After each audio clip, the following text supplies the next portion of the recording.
So deep in the mountains of Bulgaria, there's this thing. It looks like a concrete flying saucer that just fell out of the sky, a relic from some future that never happened. This is the Buzludzha monument, and today we're going to unpack its wild story. Just look at it. It's this massive saucer-shaped beast sitting on top of a remote mountain, and it's both incredible and, completely derelict. So the obvious questions are, why? Why was this thing ever built? And what on earth happened to it? Okay, first things first, let's get our bearings. We're in the central Balkan mountains of Bulgaria.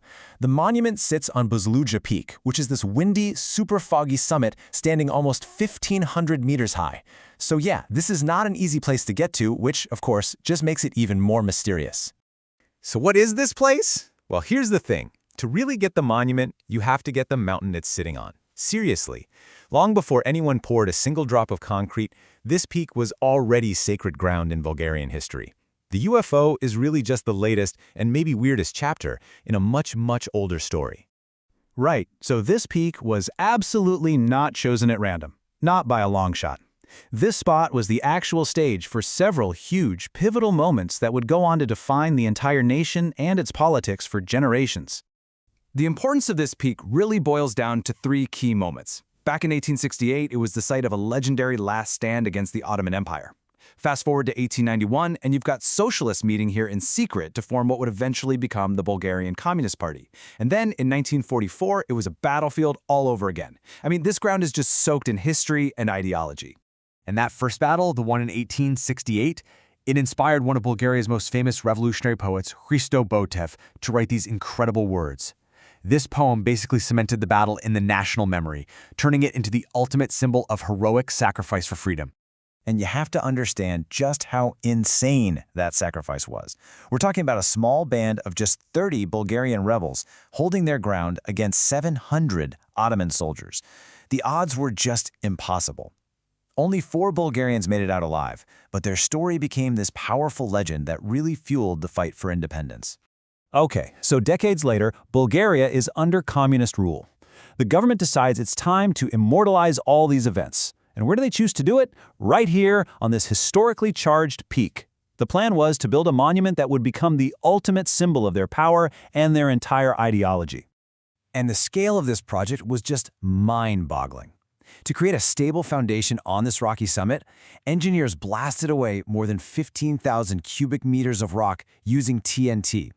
Just let that sink in for a second. They literally dynamited the top off a mountain just to lay the groundwork for a building. And the result of all that blasting? They literally lowered the entire mountain. The peak was permanently shortened by 9 meters. It's such a testament to the regime's ambition to reshape not just history, but the actual landscape itself. The end result was this, the Memorial House of the Bulgarian Communist Party. It took 7 years to build, finished up in 1981.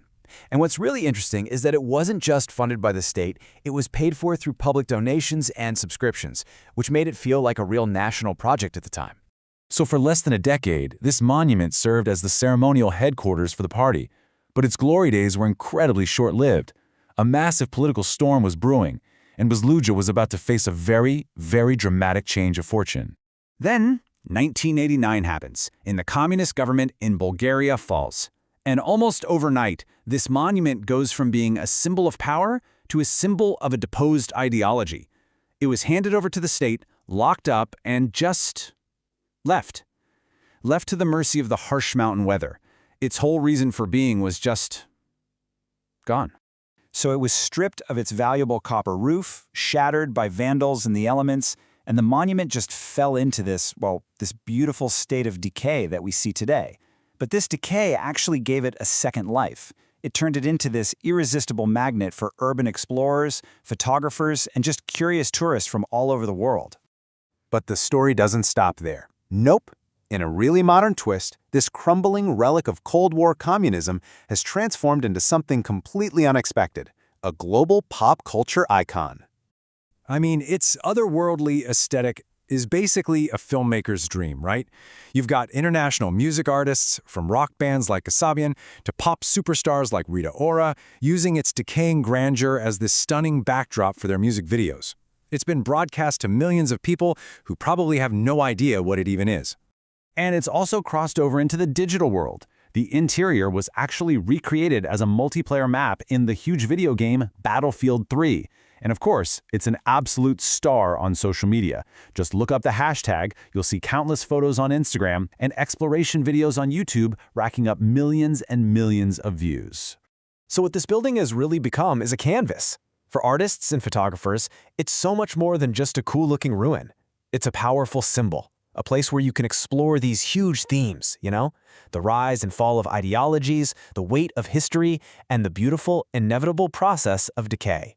Which brings us to the big question, right? What is Buzludzha today? Is it just a relic of a fallen ideology, a ghost of a failed political system that should be forgotten? Or has it been totally reclaimed as this unique piece of art and history, a canvas for a whole new generation? Its future is still really uncertain, but its story is just this fascinating reminder of how the meaning of a place can change in the most incredible and unexpected ways.